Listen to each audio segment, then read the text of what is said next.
বগুড়ার ভোট গ্রহণের খবর জানবো মেহেরুল সুজনের কাছ থেকে। তিনি আছেন নিশিন্দারা সরকারি প্রাথমিক বিদ্যালয় কেন্দ্রে। সুজন, ভোট গ্রহণের শুরু হওয়ার তো 2.5 ঘন্টা সময় পেরিয়ে গেছে। এখন ভোটার উপস্থিতি কেমন দেখছেন? সেখানকার নিরাপত্তা ব্যবস্থা কতটা জোরদার করা হয়েছে?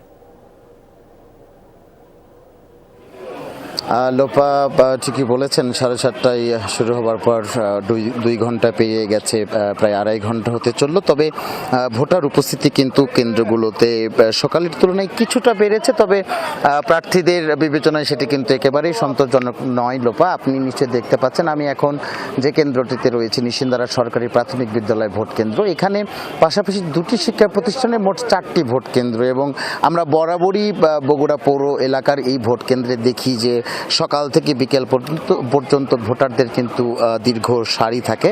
আজকে সকাল থেকেই মোটামুটি একেবারেই ভোটার শূন্য বলা গেলেও এখন কিন্তু লোপা ধীরে ধীরে বাড়ছে। আপনি নিশ্চয়ই দেখতে পাচ্ছেন নারী ভোটারদের উপস্থিতি কিন্তু এইখানে দুটি শিক্ষা প্রতিষ্ঠানে যে 4টি ভোট কেন্দ্র রয়েছে সেখানে কিন্তু নারী ভোটারদের কেন্দ্রে ভোটারদের সংখ্যা বাড়ছে। অনেকেই আসছেন, ভোট দিয়ে চলে যাচ্ছেন, এবং দীর্ঘ সারি না থাকার কারণে কিন্তু ভোটদানে সময় যেহেতু কম লাগছে, অনেকে কিন্তু লোপা ভোট দিয়ে চলে যাচ্ছেন। এবং পুরুষদের যে ভোট কেন্দ্রগুলো আমরা সকাল থেকে দেখছিলাম, অনেক কেন্দ্রে কিন্তু একটু ভোটারের উপস্থিতি কম থাকলেও এখন যখন বেলাটা বাড়ছে আপনি নিশ্চয়ই দেখতে পাচ্ছেন 2-4জন করে তারা কিন্তু আসছেন, ভোট দিচ্ছেন। এবং প্রার্থী সমর্থক বা তাদের যারা নেতাকর্মী তারাও কিন্তু আশা করছেন যে ধীরে ধীরে কেন্দ্রগুলোতে ভোটারের সংখ্যা বাড়বে। তবে লোপা এখন পর্যন্ত আমি যে 6 থেকে 7টি কেন্দ্রেও দেখার সুযোগ পেয়েছি, সেখানে কিন্তু সকাল থেকে এখন পর্যন্ত কোথাও 5 থেকে 5.5%, কোথাও আবার 10% পর্যন্ত ভোটাধিকার প্রয়োগ করেছেন ভোটাররা।